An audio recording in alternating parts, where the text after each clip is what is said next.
Good, you did a good job. I want to tell you, Deanna Won is a very accomplished young lady. She doesn't look like a military type, but I saw her in a military regalia and at Arlington, and Which one is she's the a laser? big hitter. She's a physicist, and she's involved with a lot of national security. Okay. But she has a great interest Okay, in thanks. nutrition, Okay. especially caloric restriction, and I will. And we should introduce her with her right title. She's Colonel.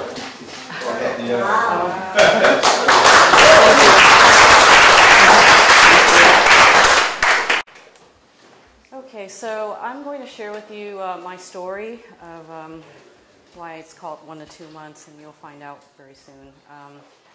Just very briefly, my background, 26 years in the Air Force, and my experience has been mainly in physics, different areas, electro-optics, laser radar, chemical, biological defense, launching satellites, NATO operations, missile defense, so it's kind of a broad range. But I've always been interested in health, so ever since probably my early 20s, I decided to get certified, and I taught fitness in the gyms for 8 years.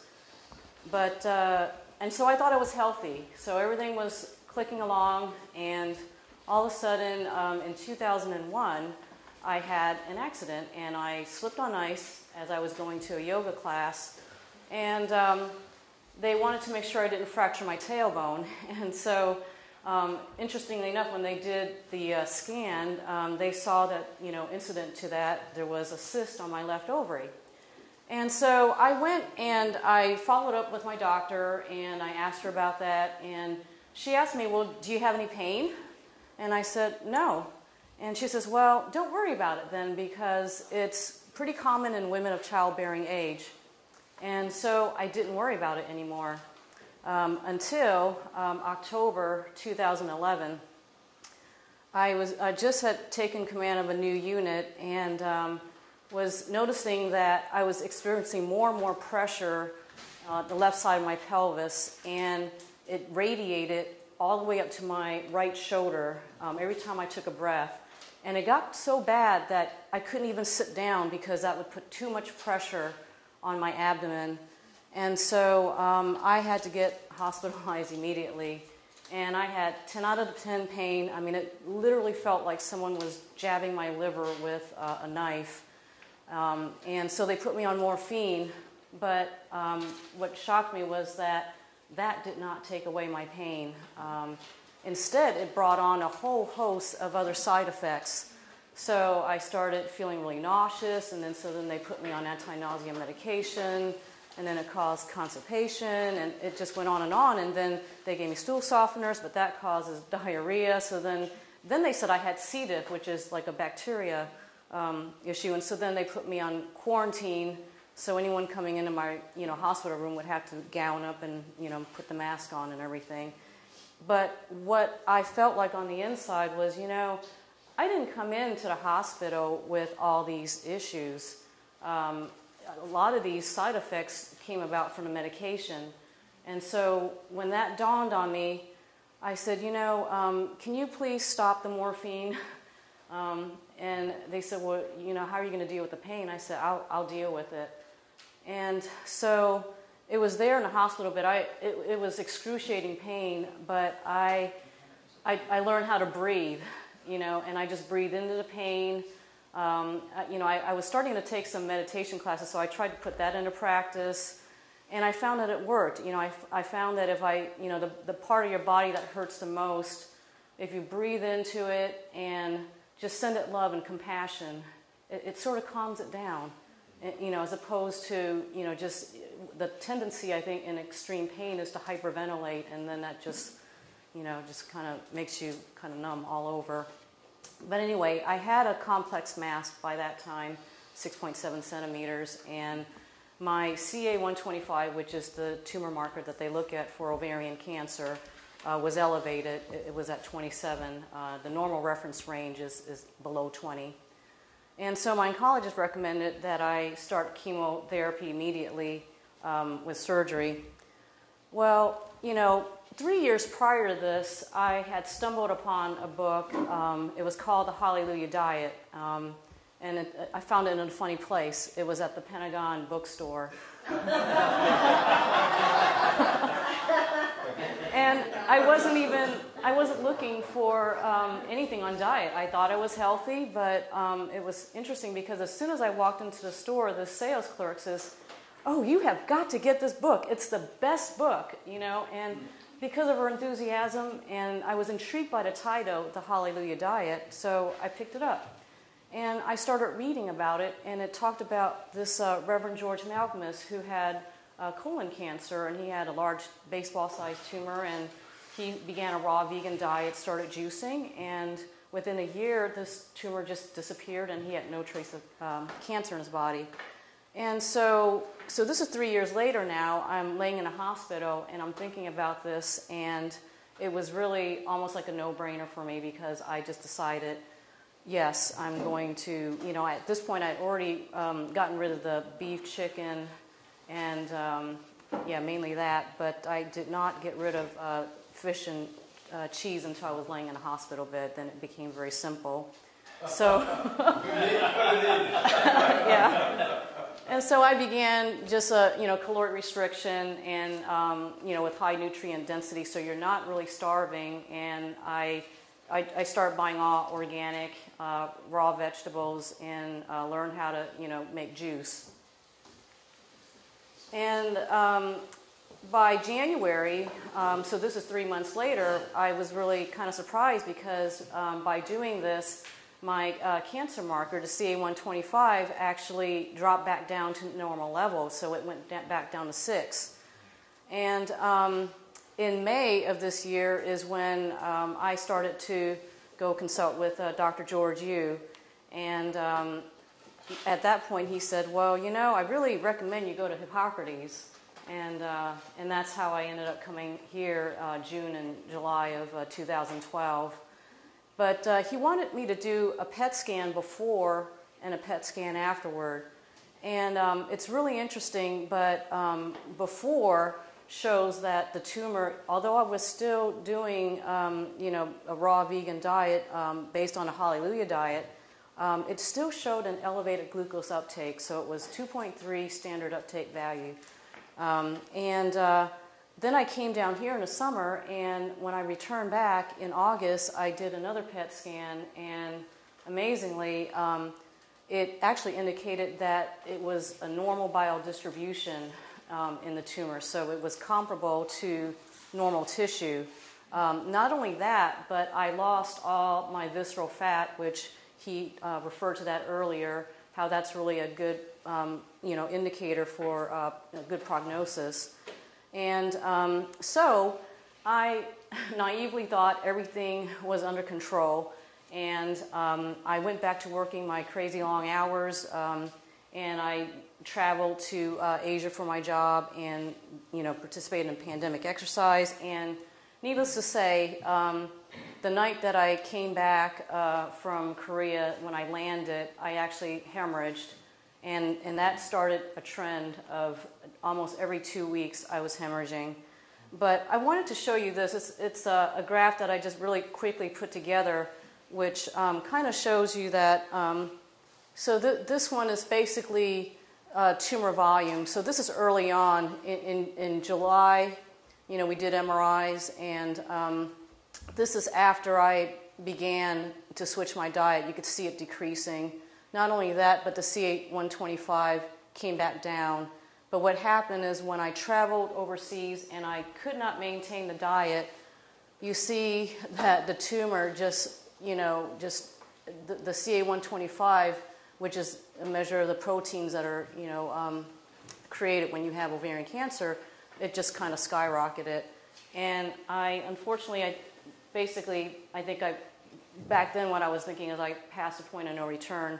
This is just what I mentioned to you earlier, where I just mentioned this is the before PET scan that shows, the elevated glucose uptake, and then the after, which shows a normal biodistribution of the radiotracer. And so I mentioned, yeah, then my CA-125 elevated, and then by February of last year, that's when things got really bad. My right lung collapsed and filled with fluid, and my doctors at that point really kind of lost hope for me. And so in May, I was actually admitted to hospice. I had to use an oxygen machine to breathe, and it was just not that great for me, just emotionally and mentally, because I would have chaplains coming to me, and the nurses would come, and they constantly tried to give me morphine, and I had to constantly kind of say, no, I don't really want morphine, but it was just kind of a constant battle. But in June, what happened is then I all of a sudden had a really rapid decrease, extreme drop in my blood pressure, and then all the muscles in my body started to contract, and it was just 10 out of 10 pain. And so at that point, I had my aunt and cousin taking care of me, and I said, well, can you get me to a hospital? For the longest time, I really tried to hang on to the belief, which I still firmly believe, that, food is really foundational. And so I really believed in my heart that I could heal totally, with just the food. But, as George mentioned earlier, it's got to be a multi-pronged approach, because cancer is a very complex disease and condition. And so I realized, because by June, I was not able to eat anything solid for over 30 days. So it was kind of a forced juice fast that I went on for 30 days, over 30 days. And then after 30 days, I wasn't even able to hardly drink juice. It would take me 1 hour to drink just 1 cup of juice, because it created so much pain. By this time, the tumor had really grown aggressively. It tripled in size essentially in just 3 months. What happened is it shifted my stomach towards the left, and it also shifted my left lung further to the left. And that's the condition in which I entered the hospital. I also had severe edema in my legs, and I have some pictures to also show you. So some of them are a little bit graphic, but I hope you just bear with me. Okay.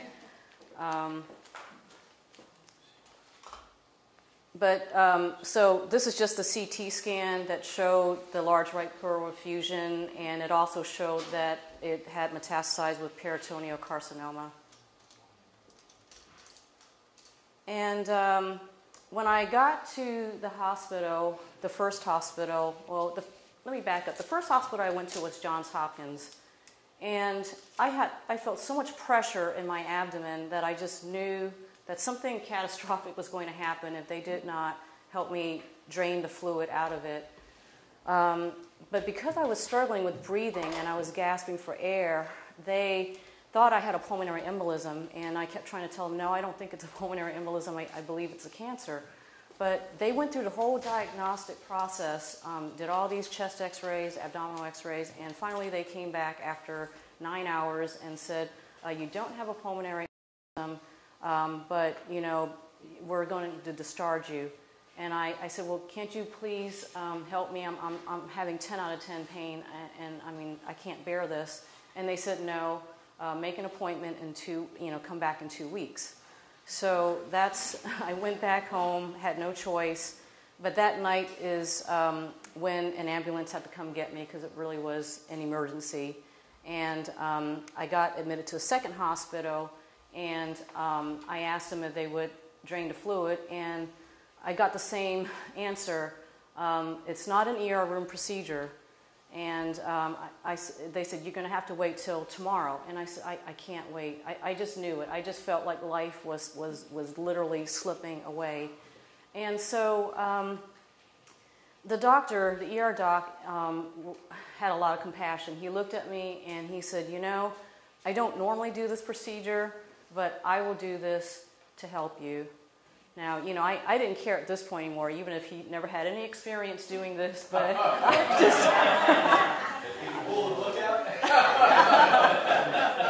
Yeah, I know. It took a while for this whole procedure to occur.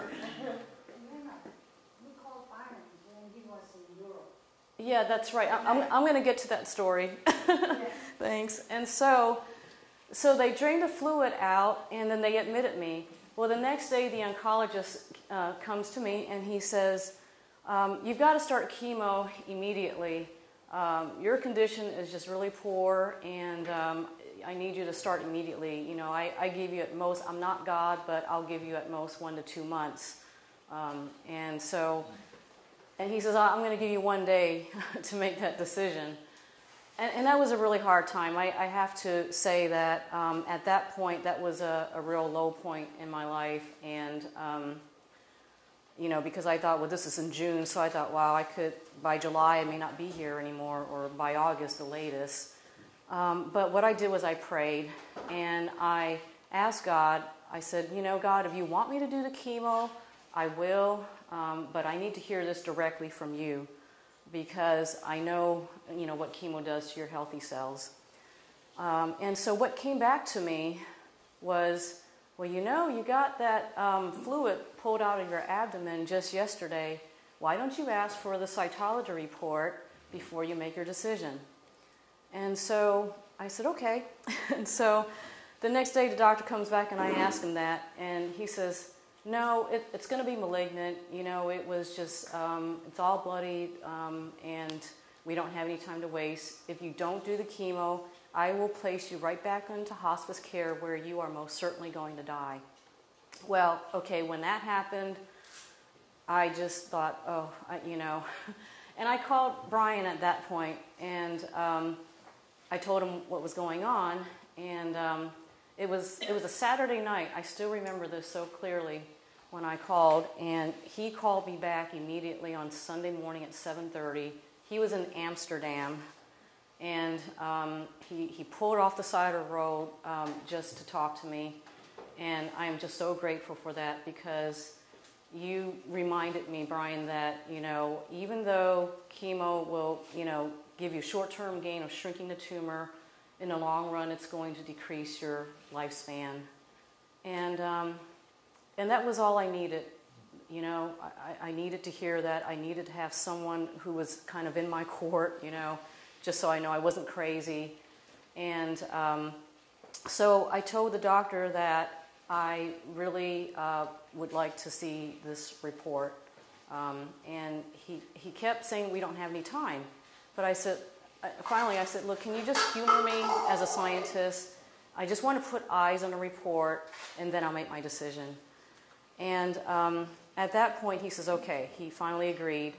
And he came back 2 days later with this report, and he said, you know, your intuition to wait for this report was a good one, because it came back negative.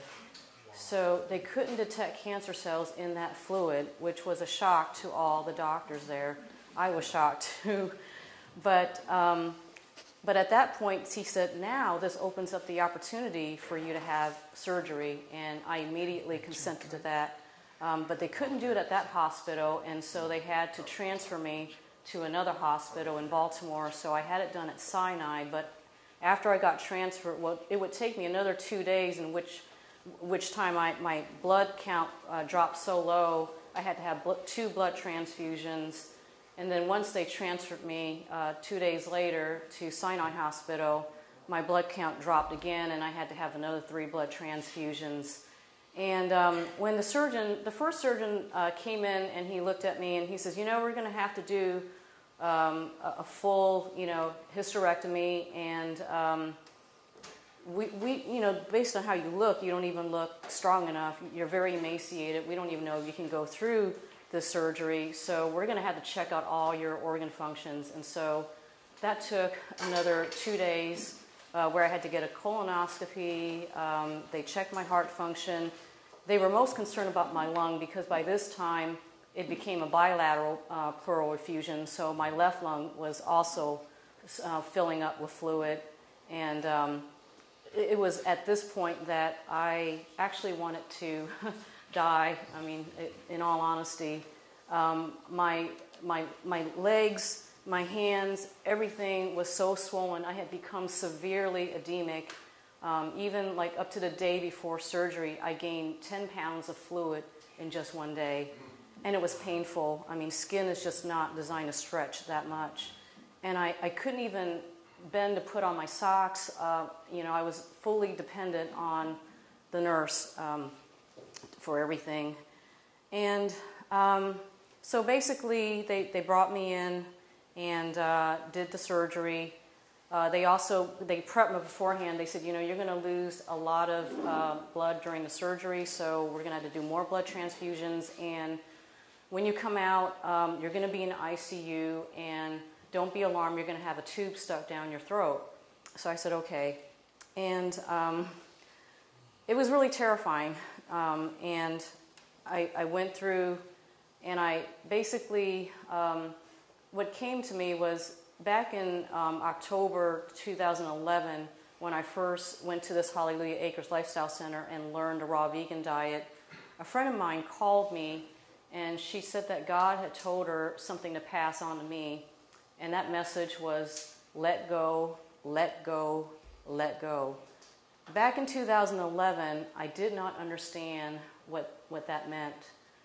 But after being in hospice care and when I was laying there in a hospital room, it finally dawned on me. The first let go was to let go of my job, because that's something that when I went in to consult with George Yu, he told me, you got to retire. You can't fight a war on two fronts and expect to win. And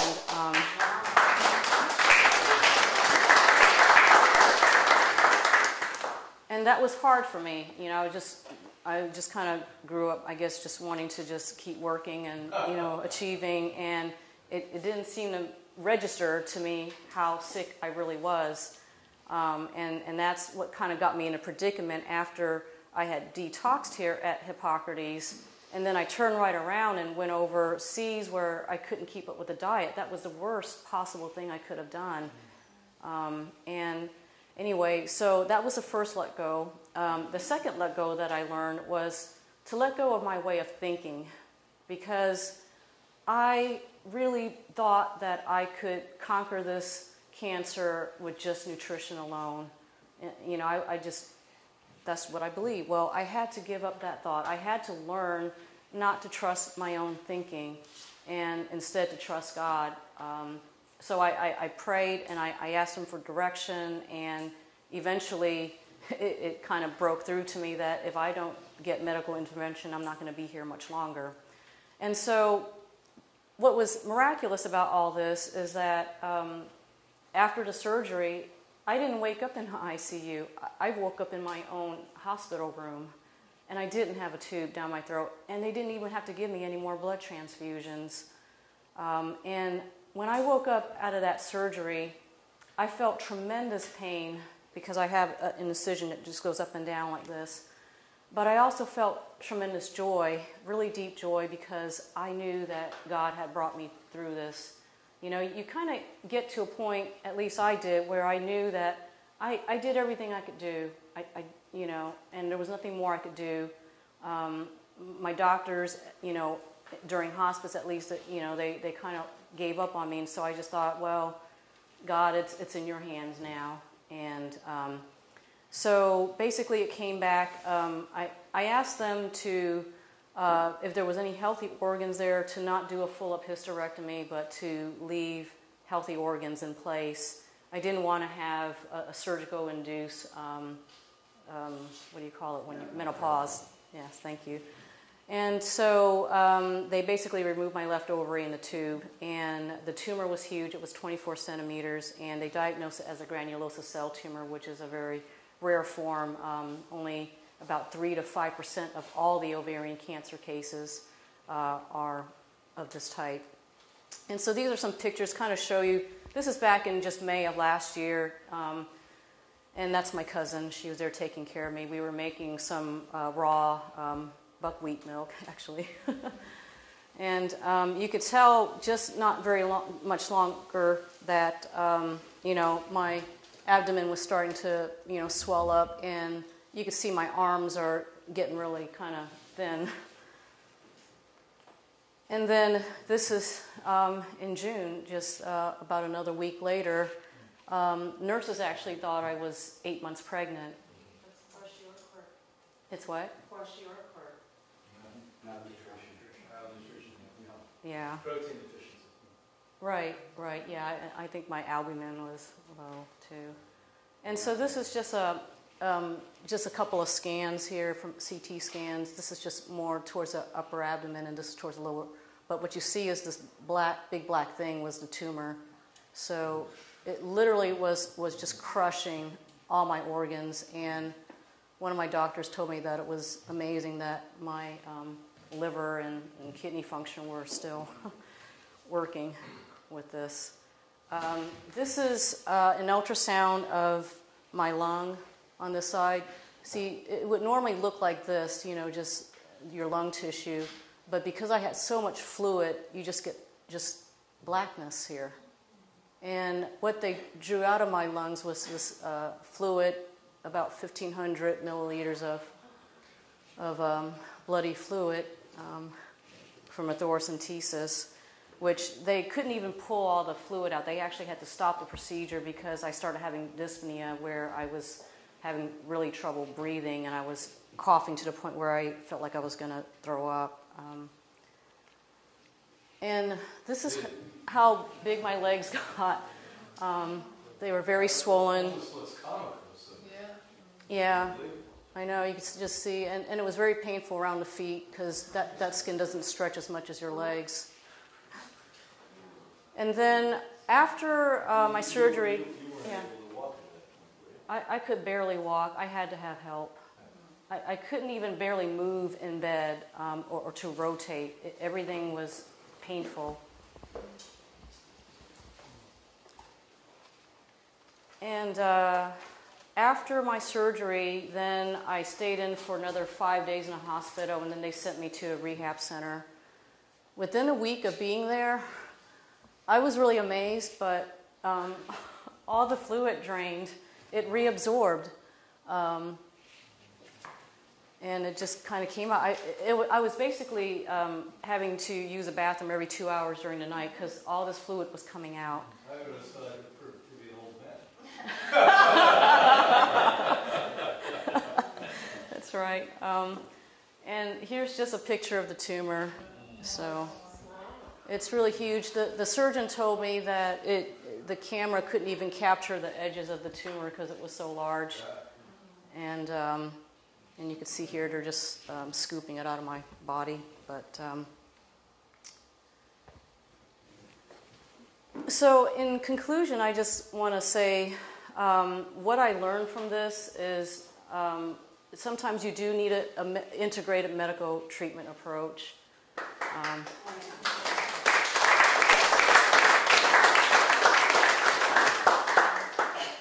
You know, I thought I could do this with nutrition, and then when I was almost on the brink of death, that's when I said, hey, I really need medical intervention.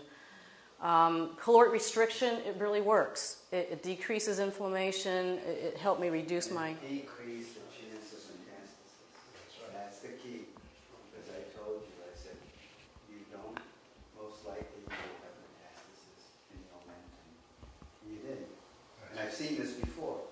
Where stubborn people like her would wait and wait, and you say, well, that's got to be meds. If you didn't have it, I was shocked myself. Okay, so something must have worked. And it also helped reduce tumor volume, and then just the importance of maintaining that, doing daily exercise. When I was under hospice, I also had a medical missionary staying with me. I think you remember meeting her, Sister Mary.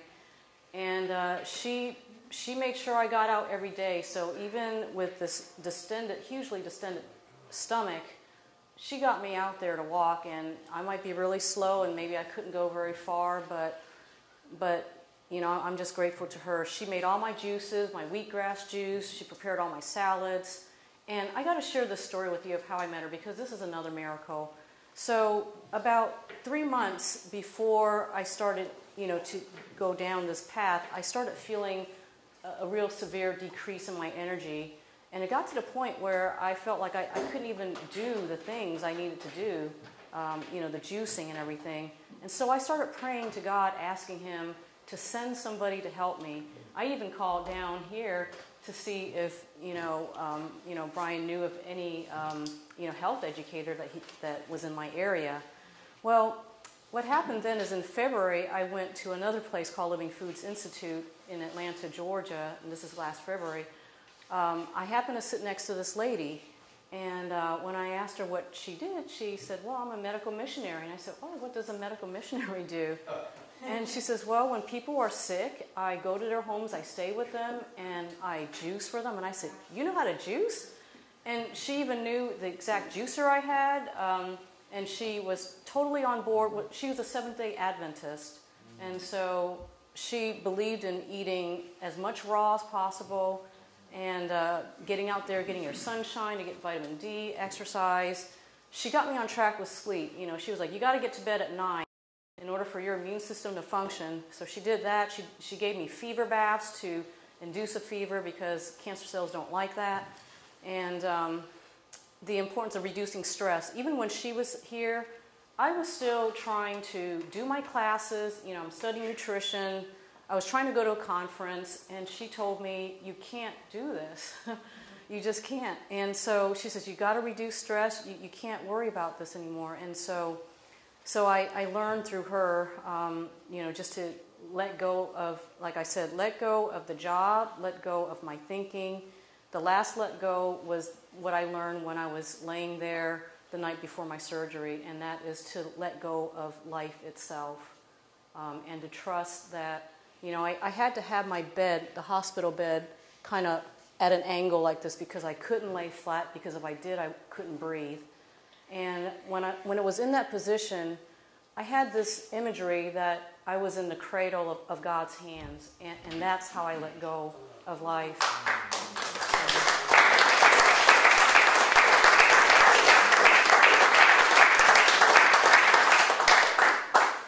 So thank you. That pretty much concludes my talk.